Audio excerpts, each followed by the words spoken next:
Broadcasting from the business capital of the world, this is the Podcast Business News Network.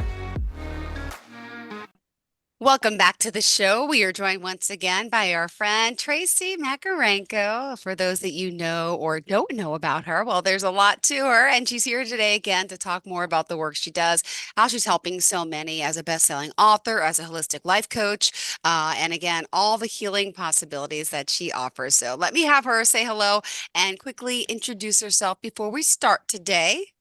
I will. Thank you so much, Jill. But how are you doing today? I'm great. Had a good week. Easter, was good for the kids. We had a good celebration, so a lot of fun and yeah, some downtime, which was nice. What about yourself? Yeah, it's nice to sprinkle that in. Yeah, lots of family time and got out in the forest and did some walks. So yeah, that So was you're really good. feeling energetic and expired and ready to go, right? And ready to go. Yeah.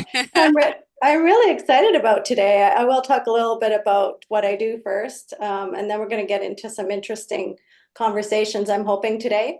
So I am a intuitive healer, which includes a lot of different modalities, Reiki, cranial sacral therapy, visceral manipulation, brain therapy. I'm also a shaman, a certified holistic life coach.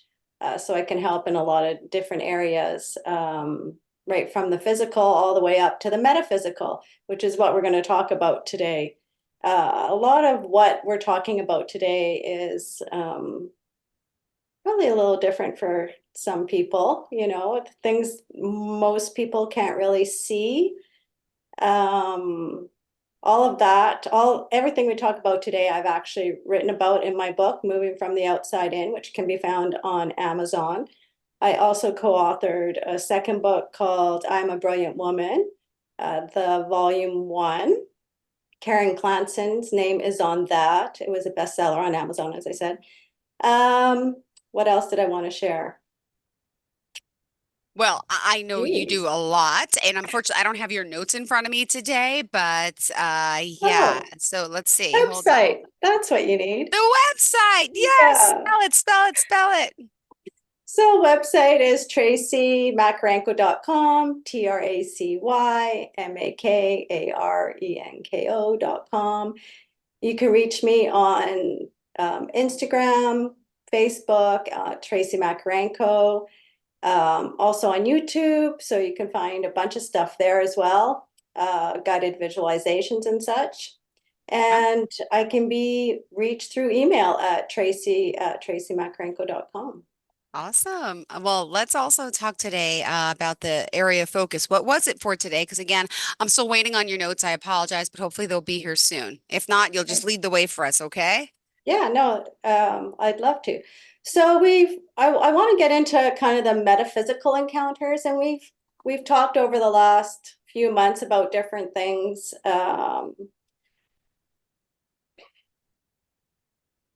So a lot of people come to me because they really want their intuition to step up a notch. They want to start seeing things.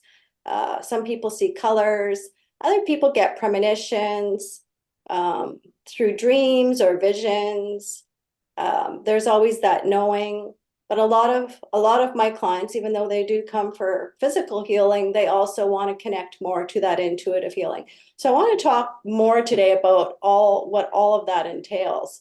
So there's the intuition, and I've talked about this before. When I was young, I was very intuitive. I kind of knew where people were without knowing where they were. As I got older, I started getting feelings about like knowing what was going to happen, and some of them were a little scary. We talked about a Mm-hmm. few of those encounters where I didn't want to go. I was 16, didn't want to go to this party because I just did not want to get in this van. And I just felt something terrible was going to happen and got in the van. The boyfriend said, let's go. So ended up listening to the boyfriend, went to the party, and didn't come home with that person in the van. I don't even know how I got home. But the next morning I found out the driver of the van was dead. He died in a car accident the night before. And I remember being in that van and seeing him. Goosebumps. I Mm-hmm. know, seeing him, and he looked like the Grim Reaper, like he was like all cackly, So that was my first encounter with kind of a death thing. And for years, a lot of death premonitions showed up for me. Um, as my intuition got a little bit more intense, I started asking, why can't it be something nice? Like, why is it Yeah. always around Yeah. death? Yeah. And I was told through the angels, listening to my guides and such, that death is easier for us to remember as not, you can't slough it off. It's not a coincidence. So those things stick with you. And that's how you really realize that your intuition is really starting to happen, because you're starting to have these premonitions or visions or dreams or hearing voices, but they don't always have to continue being bad. You can ask for that to stop, or at least to lessen, so that you can start getting other interesting, more helpful visions or gut instincts or whatever. So as I went into my 20s, I would still feel maybe an encounter where I didn't want to leave the house that day because something bad might happen. Mm-hmm. Ended up having to go to work one day, and I was in a car accident. So, these Wow. things, you start trusting your gut. You start trusting the voices in your head. You start trusting everything that you're hearing and feeling. Um, I'm also very empathic, which I didn't know that word for a long, long time. But I do feel what other people are feeling. So I'm a lot more sensitive to what's going on in a space. Um, so I don't know if that goes hand in hand with intuition or not, or if it's just another one of those types of intuition, the feeling part, because you feel so much. But there are ways that I help people deal with feeling overloaded with too much empathic energy. Can't walk into grocery stores or walk into busy buildings because it just becomes too much. So I do help a lot of people learn tools to sort that out as well. You have any questions, Jill? No, I'm just fascinated by this because it's like to have all this intuition is like a gift, but then it's also like a curse. But was anyone else killed in that accident? It was just the driver. Did like your boyfriend go home with him, or I'm still stuck on wow. No, yeah, no. Okay. There was two of them in the vehicle that night, and one died. The driver Ah, died, and the other guy, he did walk away from it, but had a broken arm. But yeah, okay. it was Okay, I'm pretty sorry. tragic. Wow. Yeah, yeah. Um, so there are other things that also happen. I'm just looking at my notes because I have a lot of notes here in front of me. We've talked about earthbound souls, so people who get stuck on earth and they don't manage to go over to heaven right away for whatever reason. Um, I did a house clearing a few weeks ago. I do go and clear houses of energies that are there, and people get stuck for all sorts of different reasons. This one was very interesting because he was still in the house, but he died kind of natural causes, and usually it's more of a traumatic experience that you don't go into the light and go to the other side. But as it turns out, he had light blindness, so the light was not his friend. So when the light opened up for him to pass to the other side, he couldn't go. So just being open to why some people are still stuck here and other people pass over to the other side. I've talked before how I'm very much an advocate. We talked about the doors, right, and opening them, and in past broadcasts, how to let people pass over to the other side. So, and I have all that in my book as well. So I don't want to spend too much time on that today, Nope, go but ahead. And by the way, I do have your notes now. So I know oh, obviously okay, intuition, where we started, dreams, voices, yeah, premonitions. We're here. We're premonitions, here. fantastic. Yeah, so um, one of the strangest things that happens is there's attachments to people, and they're like entities. So they come in different forms. My very first Reiki client actually was my husband. And he'd been struggling for a little while with different things, just trying to get in the right place for work and different things like that. But I put him on the table and I started working on him, and I started at his feet. And by the time I got to his head, there was things in there and I couldn't get it out. And finally, when I pulled it out, it looked literally like a gremlin off the movie Gremlins. If whoever's listening is old enough to even know that, they can even Google it and see an image. But it looked like a gremlin, Remember, and yeah. I yanked it out, and then I tried to figure out where it wanted to go. So I asked my archangels to take it. They didn't want it.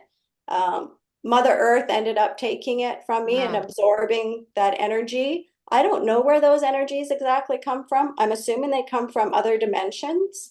There was a couple smaller ones in there. I got rid of them. So I have encountered over the years people having little tiny fuzzy things in them, or these bigger things like my husband had. But there can also be earthbound spirits that are attached to a person. So they may have died and they're still with that person. They don't know where to go or what to do. Hmm. For me, what happened is I was 8 years old, and my father was in a mining accident, and the man next to him passed away. But I guess his soul followed my father home. And this soul ended up entering my body. And it was in my body for, well, till I was about close to 50, I guess. Yeah. Um, and I always wondered why that was. And I've been talking to people recently about this, and it totally makes sense. So it seems that when he died, my dad was thinking about his own death and connecting to, things that made his heart full. And I was one of the visions that he probably had when he thought he was close to death. And that vision showed up as a bright white light. And that would be why the spirit followed my dad home. So then when he saw me, he thought I was the bright light and he entered me instead of entering the other side. And I've heard this encounter other times. It kind of gives me chills when I think about it. I mean, I don't know if that's really what happens. We don't really know a lot of stuff. This is just my experience. But he was in my body for a long time, and I've encountered that in other people. They have multiple souls in their body. And so getting rid of those take a little bit more time than just getting rid of some of these little entities and other little things. If you do antique shopping, it's important to clear the antique you brought home because it probably is attached to something. I've had clients that have brought home just little tiny ornaments and now they're being haunted, so making sure you're clearing even some of these items. I had a client who was in Europe and bought a used piece of clothing, and oh my God, she literally brought home this spirit that was throwing things around her house. Wow. So it took a bit to call in all the spirit guides and archangels in to try and separate him from her. Um, it's a crazy story. Um, and it came up as he'd been hiding a long time, and the archangels had been looking for this one particular spirit that had been causing havoc for, centuries and centuries. So, I mean, the intuition part gives me some information. The other part allows me to do some of these clearings for people who otherwise would not be able to get rid of some of these difficult situations. Wow. This is fascinating. And you just sit here today, talk to us, and it's like, I just can't believe all, we hang up today, you're, with your family and your how like you could feel and see these types of things like this. Does it ever shut off or is it always there? No, it absolutely does shut off. So, I just wanted to take people on just a short little guided meditation, just a little tiny one, just to help ground. If you want Mhm. to join, you're welcome.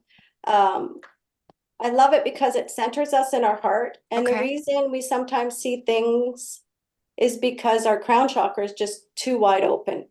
And so sometimes we almost feel like we're going crazy because there's too much coming at us at once.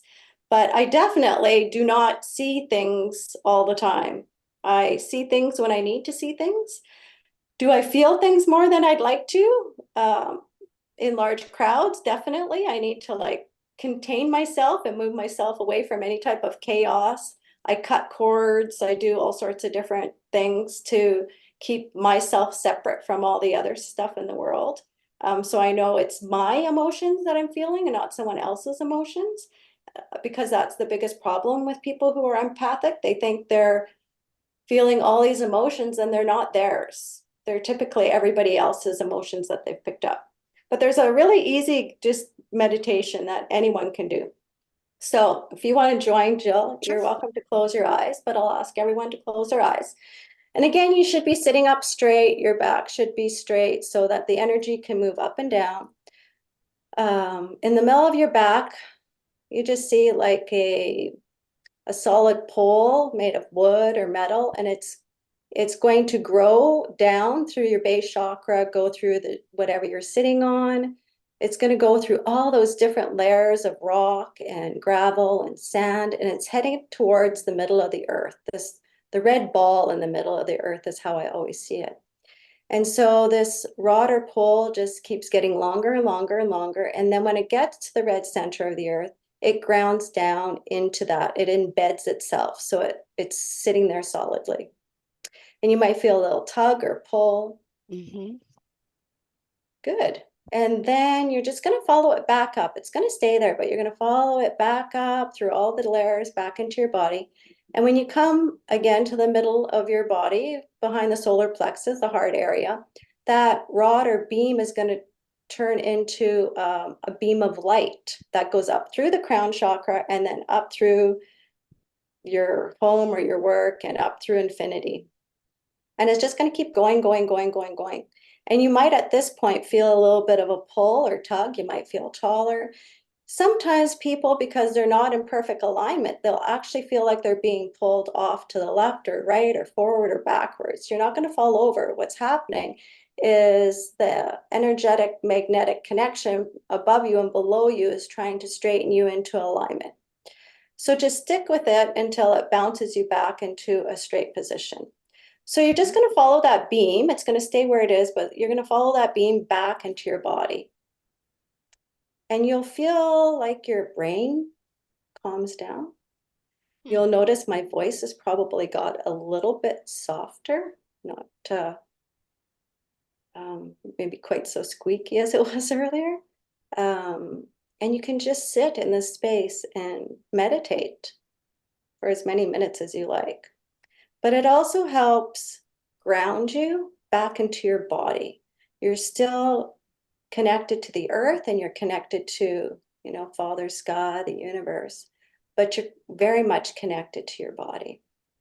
So you can stay in that if you like. If you like to come out, I usually just give myself a little quick prayer of thanks and then I open my eyes.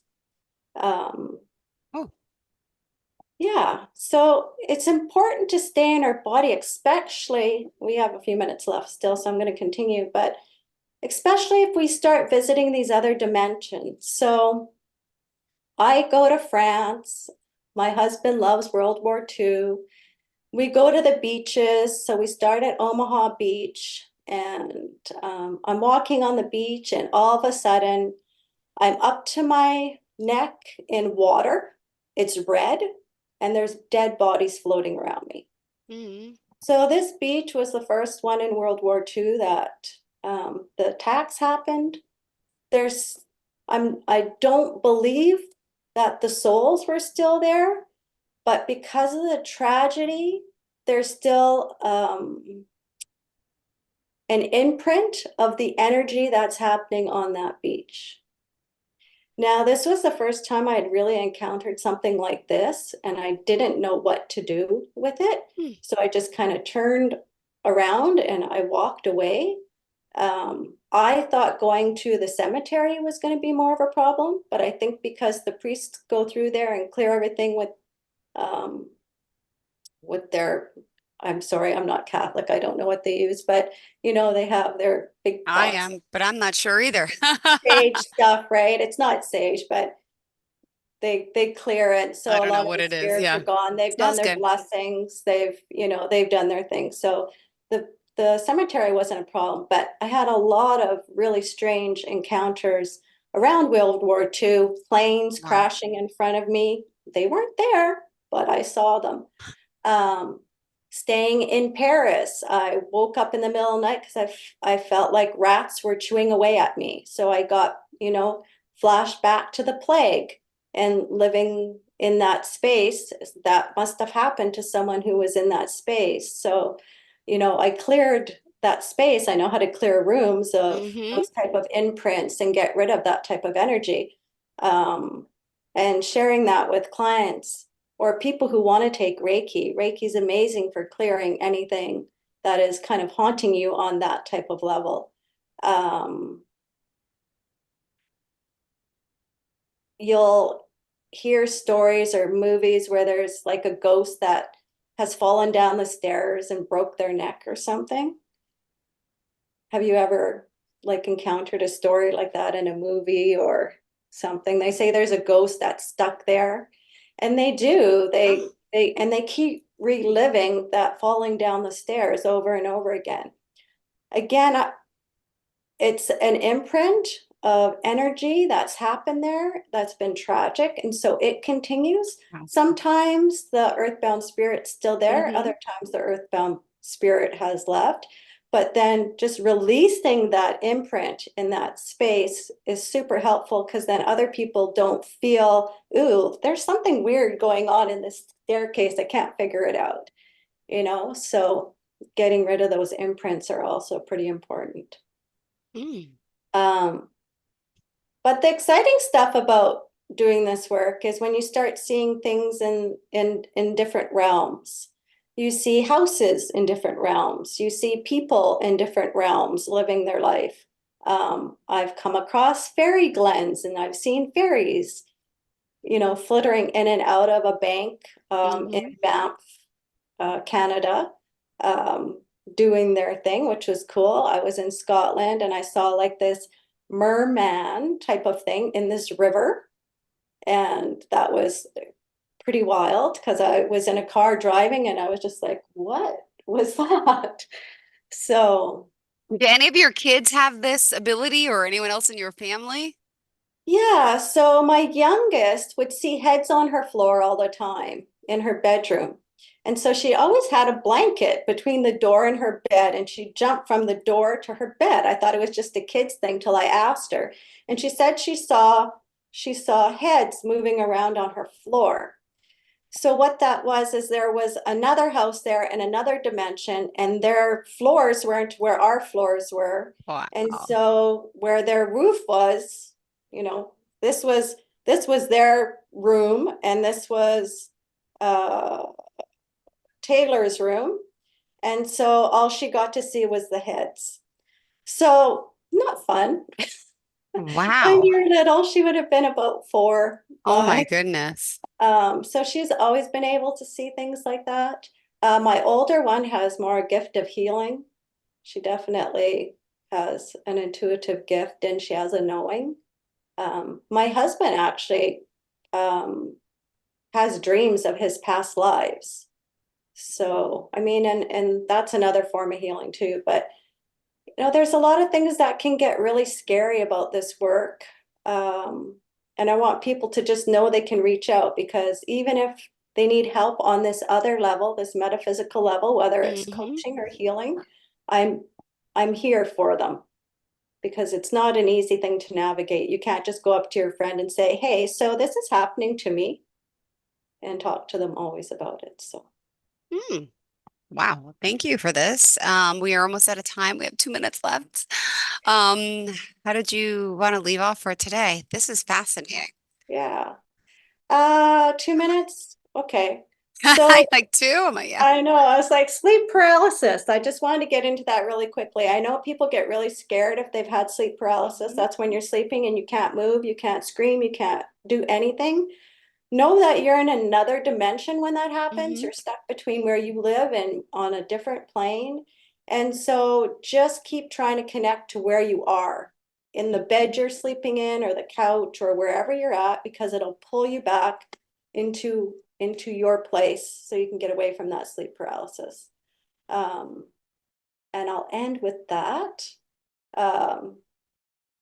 A lot of this stuff, again, is in my book, Moving from the Outside In, can be found on Amazon by Tracy Makarenko, website tracymakarenko.com, email tracy@tracymakarenko.com, Instagram, Facebook, YouTube. You can find me at any of those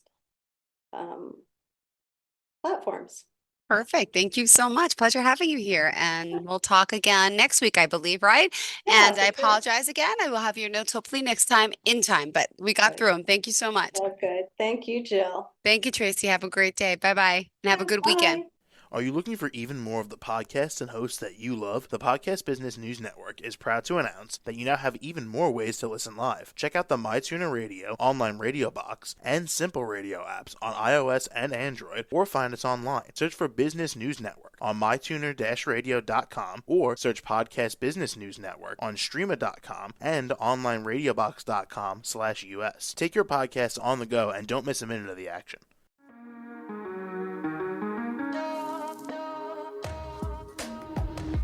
Broadcasting from the business capital of the world, this is the Podcast Business News Network.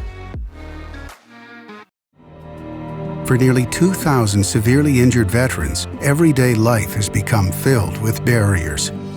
Day-to-day simple tasks can become pretty daunting. I have to carry my chair up 2 flights of steps or have somebody do it for me. What scares me the most is just the falling. When I'm struggling with my house, I think, to have that one great barrier just knocked down, it's crucial. Home for Our Troops is a wonderful nonprofit that builds a Mortgage-free, fully adaptive, handicap-accessible house. And there's no catch. It'll be our very first home that we've ever owned. This is a game changer. This is where your life begins again. We need you to join us in completing this important mission. Please visit hfotusa.org and help build homes and rebuild lives. Because of you, everything's going to be okay.